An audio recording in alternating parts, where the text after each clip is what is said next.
جو شیئر کا ٹرانسفرر ہے whether individually اکیلا اور along with his associated enterprises, either اکیلا خود سے یا پھر along with his associated enterprises. associated enterprises کیا ہے؟ وہ جو ٹرانسفر پرائسنگ میں اپن دیکھتے نا وہی ہے, same definition. at any time in the 12 months preceding the date of transfer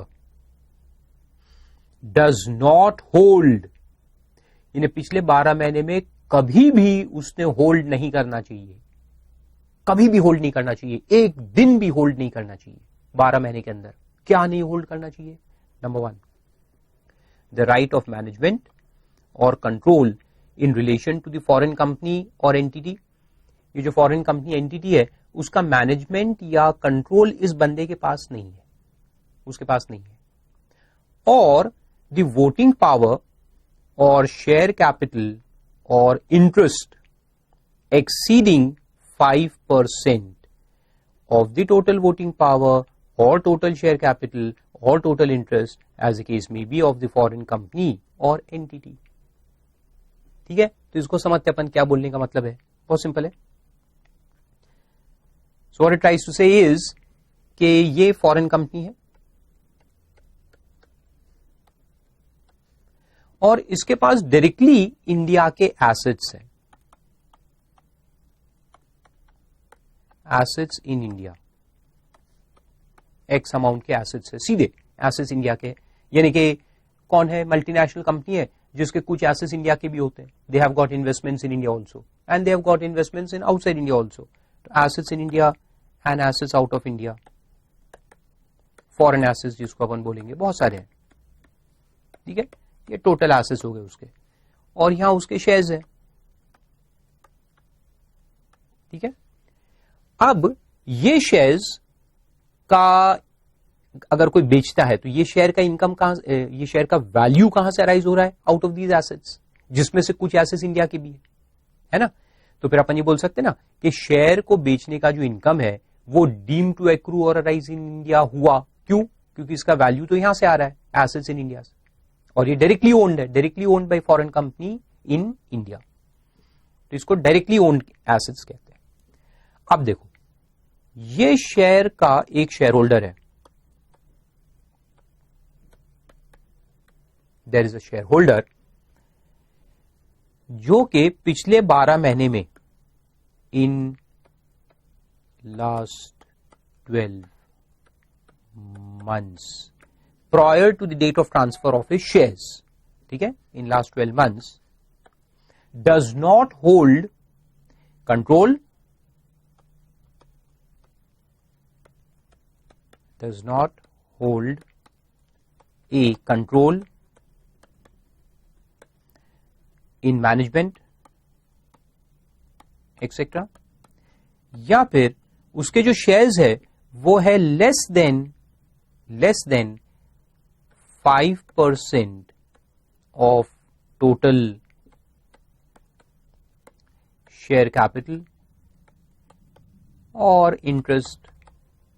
جو بھی انٹرسٹ ورڈ اس لیے یوز کیا جاتا ہے کہ اگر کیپٹل کے علاوہ کچھ ایسا ہے جس سے انٹرسٹ میجر ہوتا ہے کہ کس کا انٹرسٹ کتنا ہے, تو وہ جو بھی میتھڈ ہوگی فار کیلکولیشن آف انٹرسٹ وہ اپن دیکھیں گے. تو کہنے کا مطلب ہے کہ یہ جو شیئر ہولڈر ہے اس کے پاس 5% سے کم شیئر ہولڈنگ ہے یا انٹرسٹ ہے وہاں پہ, اور اس کے پاس اس کمپنی کا مینجمنٹ یا کنٹرول بھی نہیں ہے, مینجمنٹ یا کنٹرول اس کے ہاتھ میں نہیں ہے. ایک سادھارن سا شیئر ہولڈر, عام آدمی جس کو کہتے ہیں نا normal share holder. Like for example Farooq Haq کے پاس بھی تمہارا کون ہے کمپنی انفوسس کے شیئرز ہیں نا, کتنے شیئرز ہیں؟ کچھ 30-40. اب میرے پاس کوئی کنٹرول ہے کیا کمپنی کا؟ نہیں, ایک آرڈنری شیئر ہولڈر, 5% سے کم کا ہولڈنگ, ہارڈلی کتنا 0.5% شیئر ہولڈنگ, اور کوئی کنٹرول بھی نہیں ہے میرا.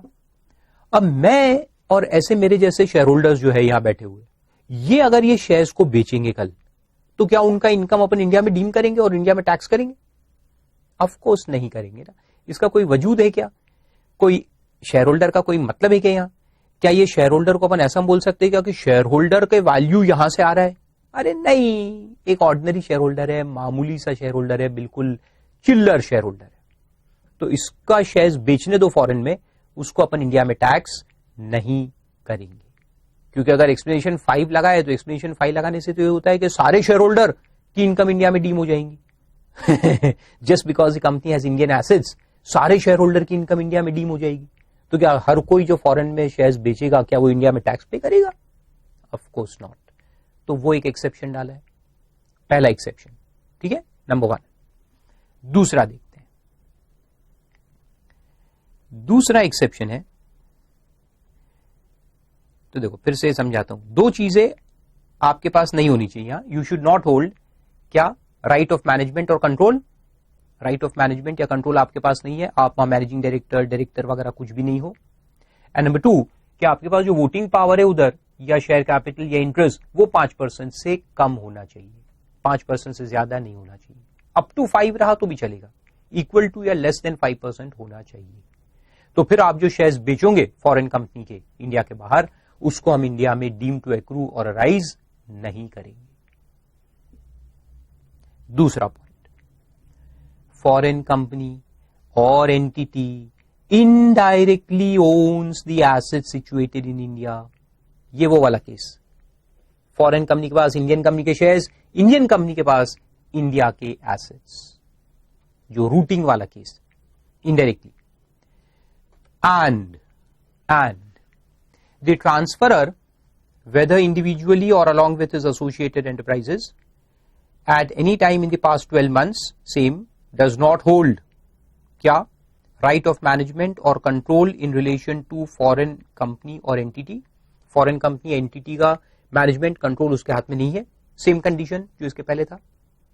Number 2, any right in or in relation to foreign company or entity which would entitle him to the right or management or control in the company or entity that directly owns the assets situated in India. کیونکہ یہاں 2 company آ گئی نا, یہ وہ فورن company ہے جس کے shares اس کے پاس ہیں, یہ فورن کمپنی کے پاس ہے کوئی اور کمپنی کے شیئرز. یہ کمپنی فورن بھی ہو سکتی ہے, انڈین بھی ہو سکتی ہے, اور یہ کمپنی کے پاس ایسٹس ان انڈیا ہے. یہ فورن کمپنی کے پاس یہ کمپنی کا ہولڈنگ ہے اور یہ کمپنی کے پاس انڈیا میں ایسٹس, تو اس کو انڈائریکٹ ہولڈنگ کہتے ہیں. Indirectly has assets in India. This foreign company has indirectly owns assets in India. Indirectly کیوں؟ Through this medium company it holds the assets in India. اب یہاں 2 پوائنٹ کہ اس کا جو شیئر ہولڈر ہے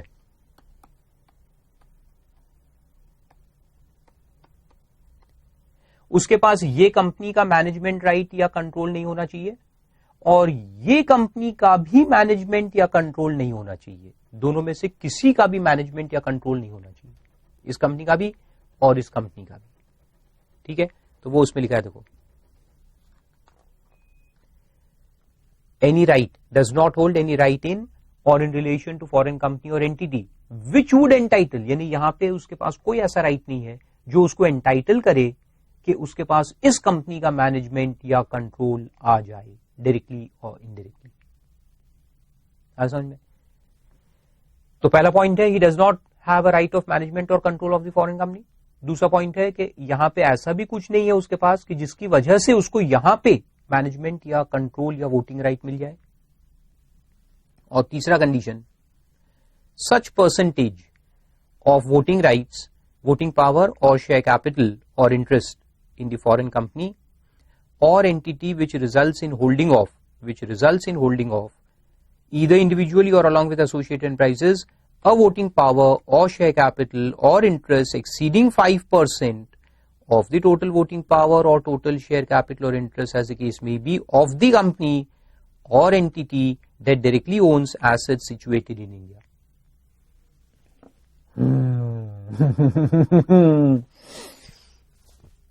کیا سمجھ میں آیا؟ کچھ نہیں, ارے سمپل ہے.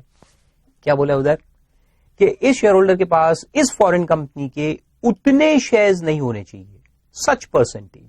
یہاں پہ کتنے شیئرز ہونے چاہیے ایسا کچھ لکھا نہیں ہے کہ یہاں پہ اس کے پاس 20% ہے کہ 10% ہے کہ 5% ہے کہ 50% ہے, ایسا کچھ نہیں لکھا. اتنے شیئرز نہیں ہونے چاہیے جس سے اس کو اس کمپنی میں 5% سے زیادہ ووٹنگ پاور یا کیپٹل یا انٹرسٹ پیدا ہو. تو یہ کیسے دیکھیں گے اپن؟ دیکھو مان لو کہ اس کمپنی کا 80% شیئرز اس فورن کمپنی کے پاس. کتنا؟ 80% شیئرز. باقی 20% دوسرے لوگوں کے پاس. اب میرے پاس اگر یہاں سے اس کمپنی کا، میں ایک شیئر ہولڈر ہوں، میرے پاس اس کمپنی کے شیئرز ہے. کتنے؟ مان کے چلو کہ 6% شیئرز ہے. Let's take it 6%. So I own 6% shares of the foreign company. تو ابھی اپن نے یہ نہیں بولا کہ اپنے پاس اس کمپنی کے 5% نہیں ہونے چاہیے. یہاں یہ بولا ہے کہ اپنے پاس دیکھو 6% اگر ہے بھی تو یہ 6% سے اپنے کو انڈائریکٹلی اس کمپنی میں کتنا ملیں گا؟ دیکھو تو 80 کا 6% ملیں گا نا. اس کا 80% شیئر کیپٹل ہمارے پاس ہے، یعنی کہ 80% انٹرسٹ ہمارے پاس ہے. اس 80 میں سے 6% میرے پاس. تو 80 کا اگر 6% نکالا جائے تو کتنا آتا ہے؟ 4.8% ہے نا. 80 کا اگر 6% اپن نکالے تو 4.8% ہوتا ہے. یعنی میرے پاس اس کمپنی میں 4.8% ہی ووٹنگ پاور ہے انڈائریکٹلی. تو پھر میں بچ گیا. پھر میرا جو شیئر بیچنے کا انکم ہے وہ انڈیا میں ڈیم ٹو ایکرو نہیں ہوگا، even though I have 6%. But through this in this company how much I am having? Only 4.8. تو 5% سے کم ہو گیا، میں بچ گیا. اور اگر میرے پاس یہاں پہ 8% کیپٹل ہو، 8%، تو 8% کا افیکٹو کیپٹل اس میں کتنا آئیں گا؟ دیکھو ووٹنگ پاور 80 کا 8 6.4 آئیں گا. تو یہ افیکٹولی 6.4% آئیں گا. یہ افیکٹولی 4.8 آ رہا ہے. تو 4.8 آ رہا ہے تب تک تو چلے گا، گڈ. لیکن 6.4 اگر آ گیا تو پھر میرا انکم انڈیا میں deem to accrue or arise ہوگا. کون سا انکم؟ یہ شیئر بیچنے کا. یہ فورن کمپنی کے شیئر جو میں بیچوں گا فورن میں، تو وہ انکم انڈیا میں deem to accrue or arise کیا جائے گا. کیونکہ میرے پاس یہاں پہ اتنا شیئر کیپٹل ہے جس کی وجہ سے میرے پاس اس کمپنی کا 6.4% ووٹنگ رائٹس ہوتا ہے انڈائریکٹلی. آئے سمجھ میں؟ گڈ. میتھمیٹیکل ریلیشن ہے. تو وہ تیسرا point, such percentage of voting power, share capital or interest in the foreign company or entity which results in holding a voting power or share capital or interest exceeding 5% of the total voting power of this company. Which company? This company which directly owns assets in India. آئے سمجھ میں؟ تو اس طرح سے اپنے کو check کرنی ہے. تو اگر اپنے پاس یہاں پہ 5% سے کم ہے تو یہاں 5% سے کم ڈائریکٹلی اپن نہیں دیکھیں گے. یہاں پہ اتنا جس کی وجہ سے یہاں 5% سے کم ہے تو پھر اپن کیا کریں گے؟ انکم کو dam to accrue or arise نہیں مانیں گے. تو یہ شیئر ہولڈر جب اس کمپنی کے شیئر بیچے گا تو اس کو اپن انڈیا میں deem to accrue or arise نہیں مانیں گے. آئے سمجھ میں؟ گڈ. پھر اس کو ایکسپلین کیا ہے نیچے، تو وہ بھی آپ پڑھ لو. دیکھو ایکسپلینیشن میں کیا دیا ہے کہ in effect the exemption shall be available to the transferor of a share of or interest in the foreign entity if he, along with his associated enterprises, neither holds the right of control or management nor holds voting power or share capital or interest exceeding 5% of the total voting power of the capital. یہ کون سا case? Direct case. Direct فورن asset اگر company کے پاس ہے تو یہ والا point. اور دوسرا پوائنٹ کیا ہے؟ یہ والا انڈائریکٹ والا ہے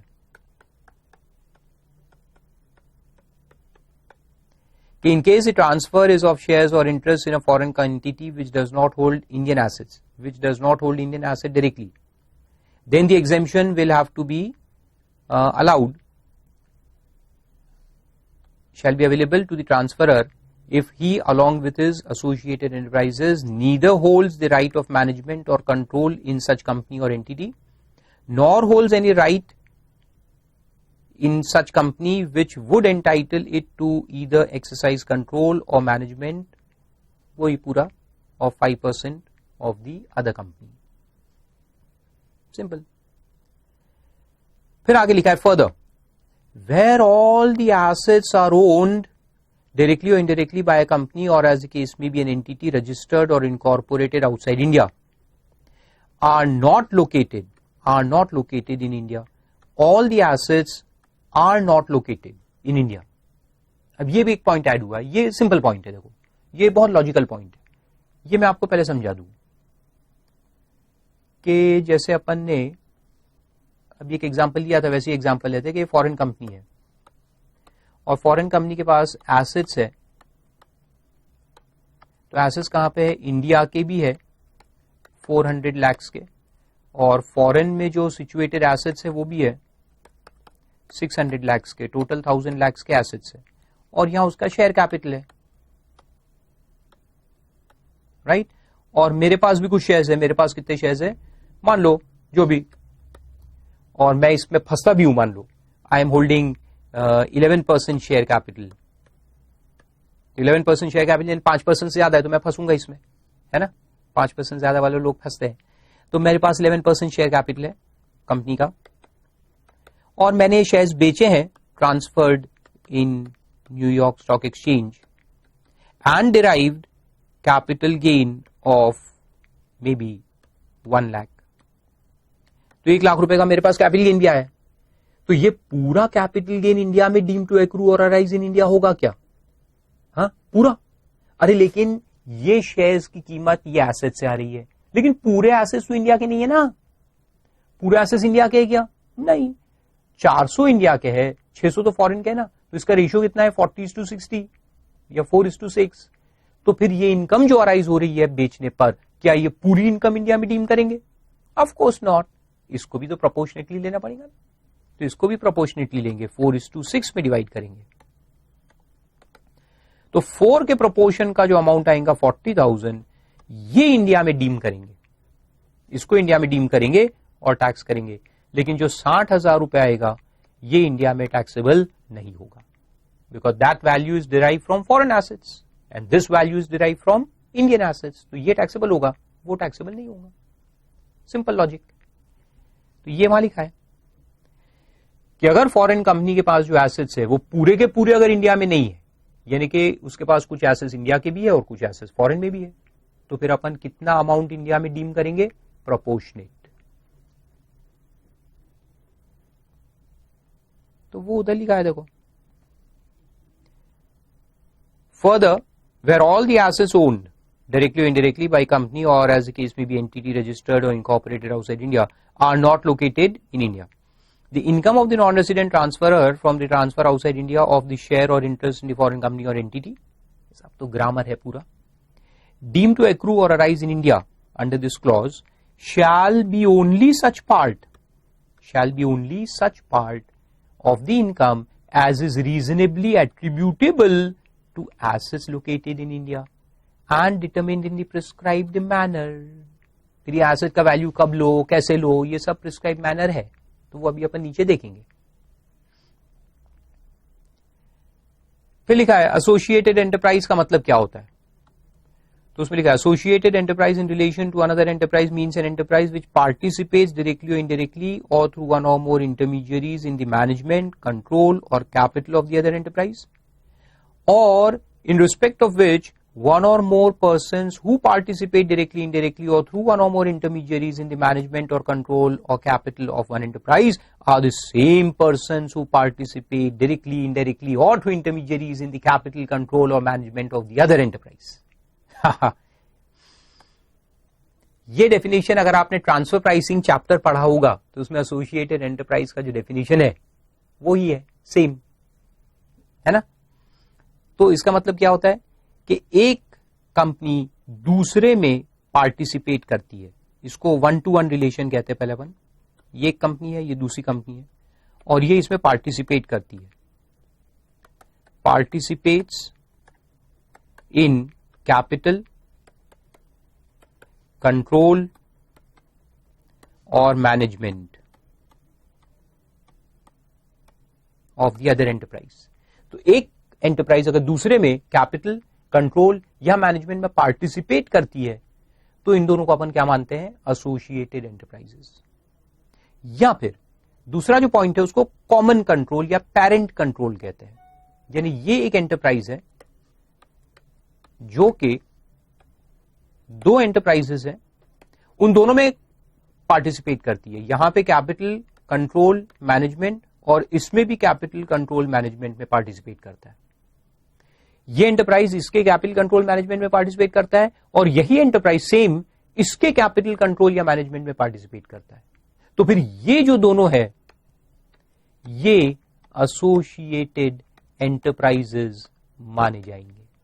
یعنی 2 children of the same parent, یہ 2 چائلڈ کمپنیز ہے, پیرنٹ ایک ہی ہے ان کا, تو یہ چائلڈ کمپنیز جو ہے بردر ریلیشن یا بردر سسٹر ریلیشن جس کو کہتے ہیں یا سسٹر کنسرن ان سمپل ورڈز, تو ان کو بھی ایسوسیٹڈ انٹرپرائز مانا جائے گا.